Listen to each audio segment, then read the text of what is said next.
Hello दोस्तों, बात करते हैं आईडीएफसी फर्स्ट बैंक लिमिटेड की। एंड देखिए आज 3% के आसपास की रैली हमारी आईडीएफसी फर्स्ट बैंक ने दिखाई है।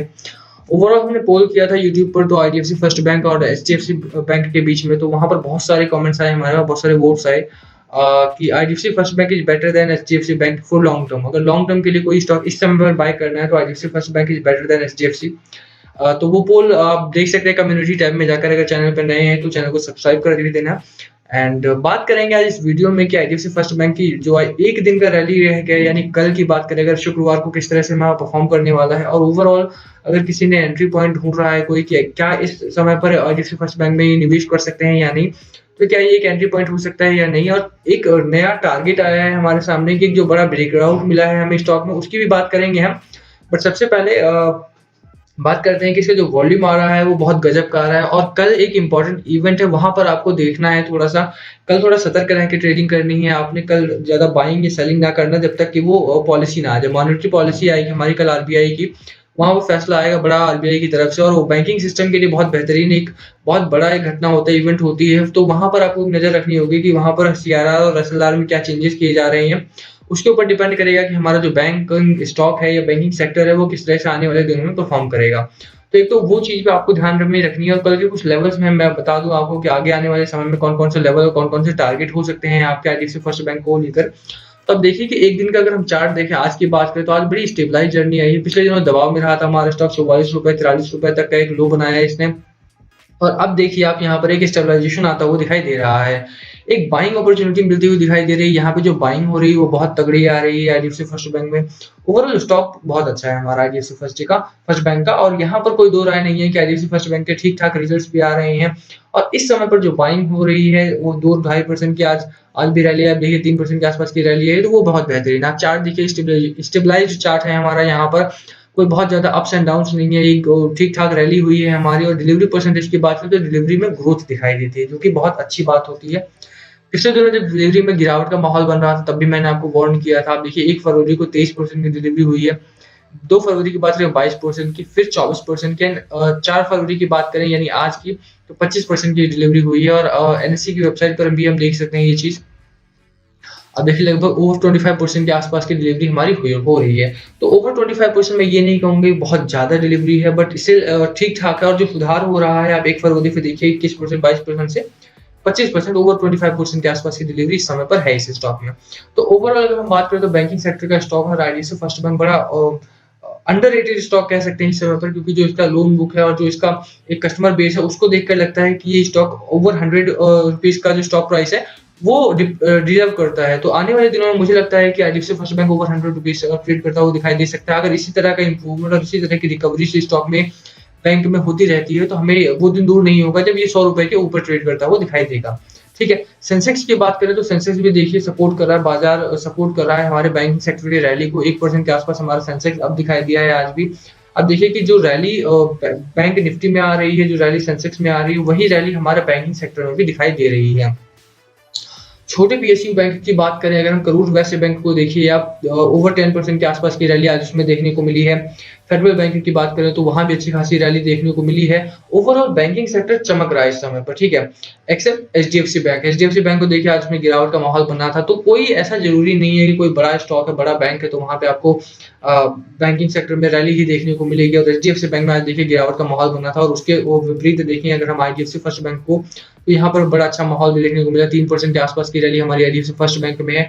और सबसे अच्छा करूर वैश्य बैंक की बात करें तो वहां पर देखिए आप लगभग 10% के आसपास की रैली वहां देखने को मिली। आईडीबीआई बैंक अच्छा परफॉर्म कर रहा है, पीएनबी की बात करें वो अच्छा परफॉर्म कर रहा है। तो छोटा बैंक या बड़ा बैंक इस बात से निर्धारित नहीं होता कि वो कितना मार्केट कैपिटलाइजेशन है, बल्कि इस बात से डिपेंड करता है कि वो क्या कर रहा है। आप देखिए कि एमडी जो है इसके और जो कार्यकर्ता है वो बहुत अच्छा काम करते हैं आईडीएफसी फर्स्ट बैंक के। और बहुत अच्छी खबरें आ रही हैं, खबरों से बैंक अगर खबरों में बना रहता है तो स्टॉक अगर खबरों में बना रहता है तो वहां पर एक ग्रोथ देखने को मिलती है।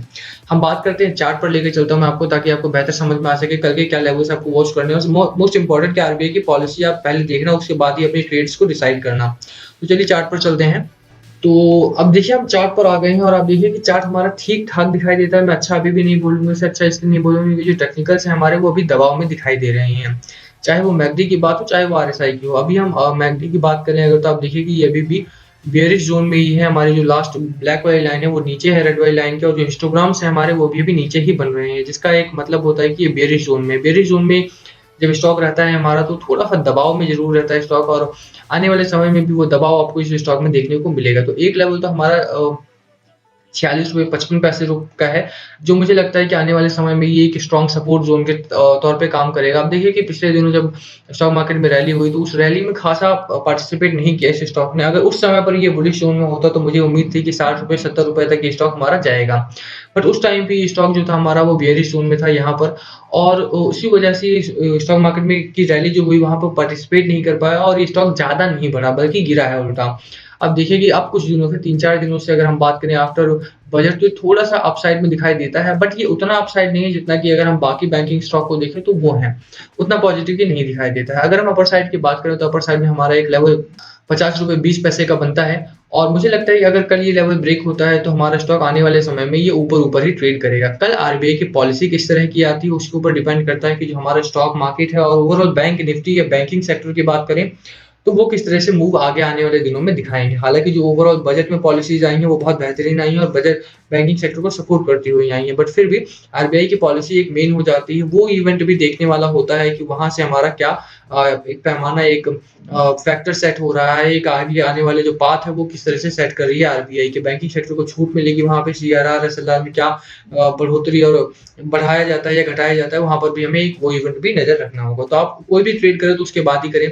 बात करें कि अगर क्या एंट्री हो सकती है यहाँ पे नहीं या नहीं, तो आप देखिए यहाँ पर बेयरिश जोन में है स्टॉक दबाव में है, तो यहाँ पर आप एंट्री ले सकते हैं, क्योंकि इसके बाद जब स्टॉक उठने लगेगा तो वहाँ पर अगर आप एंट्री लेते हैं तो आप बहुत अच्छा खासा प्रॉफिट नहीं बना पाएँगे। बट यहाँ पर एंट्री लेते हैं तो आने वाले 2, 4, 6 दिन में जब स्टॉक हमारा इस लेवल से निकल के और बुलिश जोन में चला जाएगा, तो आप अच्छी खासा मूव उसमें एन्जॉय कर पाएँगे, अच्छी खासी रैली वहाँ पर एन्जॉय कर पाएँगे। तो 80 टू 90 रुपीज़ का हमारा टारगेट है इस स्टॉक में 7 से 8 महीने का, यानी अक्टूबर तक का मेरा टारगेट है कि 80 से 90 रुपए ये स्टॉक मुझे लाकर देगा। और आईडीएफसी फर्स्ट बैंक का आप यकीन करेंगे, आप खुद भी एनालाइज करके देख सकते हैं कि आईडीएफसी फर्स्ट बैंक का जो स्टॉक है वो बहुत स्ट्रॉन्ग मोमेंटम में था पिछले दिनों, और वही मोमेंटम इसमें दोबारा जारी होगा। बस 1-2 दिनों की बात है। अभी बेयरिश जोन में थोड़ा दबाव में है, कल आरबीआई की पॉलिसी आने दीजिए, उसके बाद आईडीएफसी फर्स्ट बैंक फिर से भागता हुआ दिखाई दे सकता है। तो फॉर 1 ईयर और you can say for 7 to 8 months my target is 80 plus. 80 रुपए से ज्यादा का मुझे ये टारगेट लाके अचीव करके देगा आईडीएफसी फर्स्ट बैंक। बट आप लंबे समय तक के लिए होल्ड करें तो ज्यादा बेहतर रहेगा। आईडीएफसी फर्स्ट बैंक को लंबे समय से मेरा मतलब है 3 या 4 साल के लिए तो ज्यादा बेहतर, बहुत अच्छा रिटर्न इसमें आप कमा सकते हैं, क्योंकि जिस तरह से ये ग्रो कर रहा है वो बेहतरीन है। ठीक है, तो इसी के साथ 1 साल का मैंने आपको टारगेट बता दिया। ये एंट्री पॉइंट अच्छी हो सकती है, किसी को पसंद है आईडीएफसी फर्स्ट बैंक तो यहाँ पर एंट्री ले सकता है। 2 सपोर्ट और 46 रुपए 50 पैसे के सपोर्ट जोन आपको वॉच करना है कल, और 50 रुपए 20 पैसे के रेजिस्टेंस जोन वॉच करना है। जो भी ब्रेक होता है तो स्टॉक हमारा नीचे आएगा या ऊपर जाएगा। आरबीआई की पॉलिसी आप जरूर देखें कल, वहां से हमें पता लगेगा कि बैंकिंग सेक्टर आगे आने वाले किस मोमेंटम में चलेगा हमारा। ठीक है, तो इसी के साथ वीडियो खत्म करते हैं। वीडियो पसंद आए तो वीडियो को लाइक करना, चैनल पर नए हो तो प्लीज चैनल को सब्सक्राइब कर देना and hit the bell icon so that you will get the notification on time. Thank you for watching.